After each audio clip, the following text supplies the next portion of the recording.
నేను సరిగ్గా మాట్లాడలేనేమో అని రాసుకొచ్చాను. ఒక ఆస్కార్ అవార్డు ఇచ్చిన ఒక మహానటిని మీ స్పందన తెలియచేయండి అన్నారు. ఆవిడ అవార్డు తీసుకుని నిమిషం అయిపోయింది, 2 నిమిషాలు అయిపోయింది, 3, 4, 5, 6, 10 నిమిషాలు అయిపోయింది, మాట్లాడలేదు. మహానటి ఆస్కార్ కమిటీలో చివరికి కన్నీళ్ళు తెచ్చుకుంటూ దిగిపోయింది విషయం. అట్లా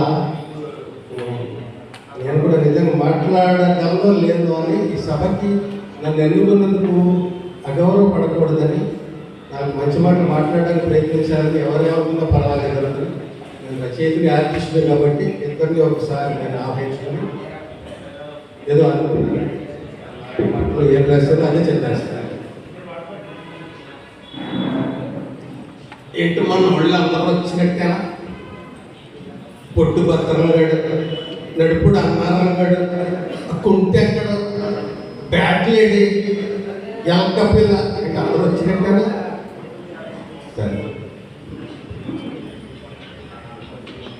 ఇంకా వేదికను అలంకరించిన పెద్దల పేర్లు రాలేకపోయిన వాళ్ళకి అది అయిపోయింది కాబట్టి ఇందులో ఉంది అదంతా. ఒక రకంగా 1 నిమిషం సేవ అయిన అలాగమంటారు. ఈరోజు ప్రతి తెలుగువాడి గుండె గుడిలో దేవుడై కూర్చున్న శ్రీ ఘంటసాల వెంకటేశ్వర స్వామి వారి 2 నూరేళ్ల పండగ అంటే నాద బ్రహ్మ అపర వెంకటేశ్వర బ్రహ్మోత్సవం, ఘంటసాల వారి ఆరాధనోత్సవం. తెలుగు దేశాల్లో, దేశ విదేశాల తెలుగు వాళ్ళల్లో, లోగిళ్లలో, నోళ్లలో ఆ ఉత్సాహోత్సవం, ఆ ఉత్సవోత్సాహం పెళ్ళిపుకుతున్న వేళ మరి ఈ ఉత్సవాన్ని మనం మన జిల్లాలో అంటే రాబోయే రోజుల్లో సర్వ కళల కాణాచిగా కళకళలాడబోతున్న, రాష్ట్రంలో నెంబర్ 1 జిల్లాగా పేరు తెచ్చుకోబోతున్న, కంగారు పడకండి, అవునా అంత చేస్తామా అనకండి, వస్తుంది ఆ రోజు. వేళ రాదేదేనన్న దాని టైం దానికి ఉంటుంది. నెంబర్ 1 జిల్లాగా ఉంటుంది రాష్ట్రంలోనే. మరి కళల కాణాచిగా ఈ ప్రసిద్ధి చెందకపోతే నన్ను అడగండి, అప్పటికి నేను ఉండకపోయినా ఎక్కడైనా ఉంటాను. వెంకటేశ్వరరావుకి నేను ఎక్కడి నుంచి ఉండి ఆనందిస్తాను. అలాంటి సరికొత్త జిల్లా మన డాక్టర్ బిఆర్ అంబేద్కర్ కోనసీమ జిల్లా హెడ్ క్వార్టర్స్ అమలాపురంలో ఈ ఉత్సవాన్ని ఎంత గొప్పగా జరుపుకుంటున్నాము. అసలు ఇందాక నా విగ్రహాన్ని ఆవిష్కరిస్తూ ఆ కళ్ళజోడునైనా బాగుండేది, నేను అది ఎవరు చూడకుండా దొబ్బేసి జేబులో పెట్టి నేను పెట్టుకున్నా బాగుండు. కళ్ళజోడి ఎలా ఉంటే మరి మొత్తం విగ్రహం ఎలా ఉంటుంది?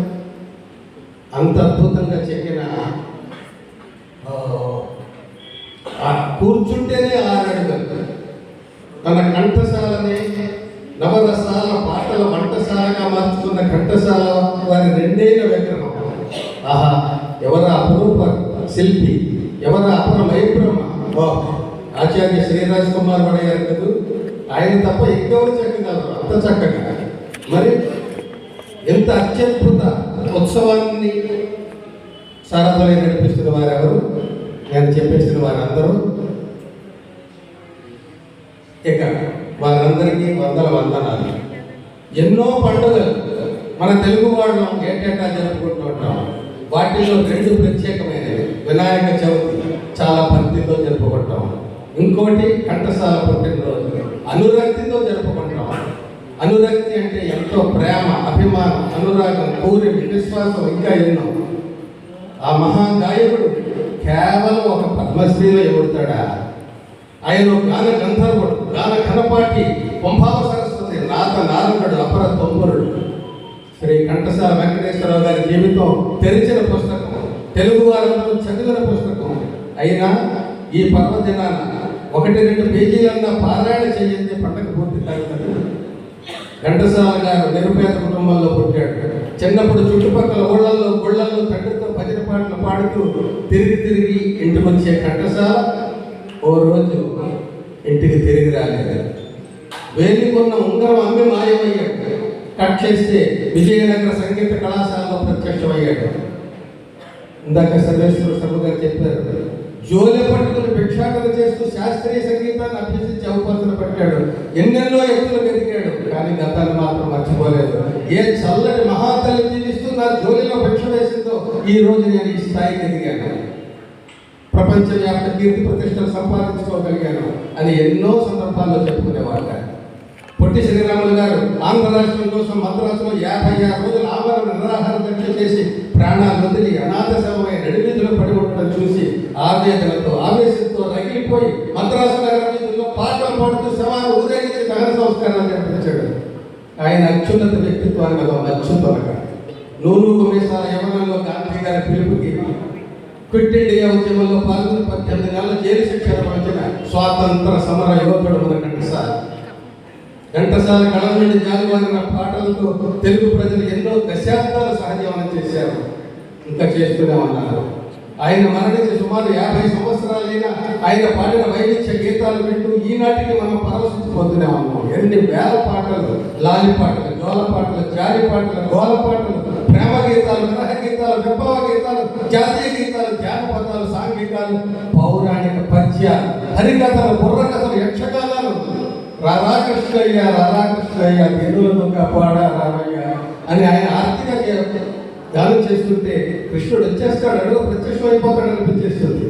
శేషశైలవాస శ్రీ వెంకటేశ శిఖరించు మా అయ్య శ్రీ చిద్విలాస ఈ పాట వినందే ఆ స్వామి ఇప్పటికీ నిద్రపోడేమో. జోరుగా హుషారుగా షికారు పదమా లాంటి పాటలు యువ జంటలు మరో లోకంలో షికారు చేయిస్తాయి. బుద్ధబంతి పువ్వులు, మోకళ్ళ ఊసులు లాంటి విషాద గీతాలు మన గుండెలు వెలిపెట్టి పిండేస్తాయి. తెలుగు వీర లేవరా దీక్ష సాగర లాంటి పాటలకి రోమాలు లెక్కపడుతున్న ఆవేశంతో ఊడిపోతాం మనం. శివశంకరి శివానంద హరి రసికరాజత గువారము కామ లాంటి పాటలు ఆయన శాస్త్రీయ సంగీత ప్రతిభకి వీడున్నాడు. పుష్ప విలాపం, ముక్తి విలాపం లాంటి కరుణరస గీతాలకి గుండెలకు కలిగి నీరైపోతాయి. అన్నమాచార్యుల తర్వాత శ్రీ వెంకటేశ్వర స్వామి గర్భగుడి ముందు కూర్చుని పాటలు పాడగలిగిన ఆగర్భ గాన శ్రీమంతుడు శ్రీ ఘంటసాల వెంకటేశ్వరరావు.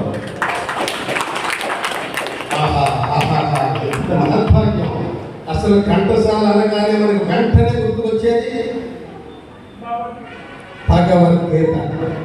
తన మరణానికి ముందు ఆరోగ్య పరిస్థితి ఏ మాత్రం సహకరించని దుర్పరిస్థితిలో దాదాపు డెత్ బెడ్ మీద ఉండి కూడా ప్రతి శ్లోకాన్ని, దాని అర్థాన్ని, తాత్పర్యాన్ని పోసగుచ్చినట్టు, పెరుగు చిరికి వెన్నపూస తీసినట్టు పండిత పామర సర్వజన హృదయానికి హత్తులని సరళ గంభీర అద్భుత స్వర అమృత మాధుర్యంతో సాక్షాత్తు శ్రీకృష్ణ భగవానుడి దిగి వచ్చి గీతోపదేశం చేస్తున్నంత దివ్యానుభూతి కలిగించి అమరగానం చేసి ఆ అపూర్వ సంపదను రికార్డు చేయించి తరతరాల వారసత్వంగా తెలుగువాడి గుండెలో నిక్షిప్తం చేసి చెరగని తన ముద్ర కొట్టేసిన కొద్ది రోజులకి నేను వచ్చిన పని పూర్తయింది అనే సంకేతాన్ని లోకానికి ఇచ్చేసి వేడుకోలు అంటూ అమరపురికి చేరుకున్న ఓ అమర గాయకుడా, కారణ జన్ముడా, నిత్యస్మరణీయుడా Ghantasala Venkateswara Rao.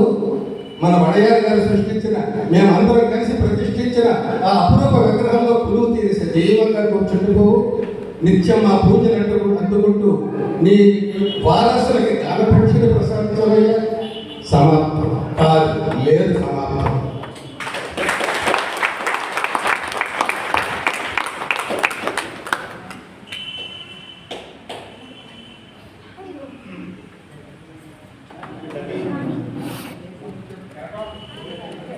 That is L.B. Sriram Garu. Hitler cinema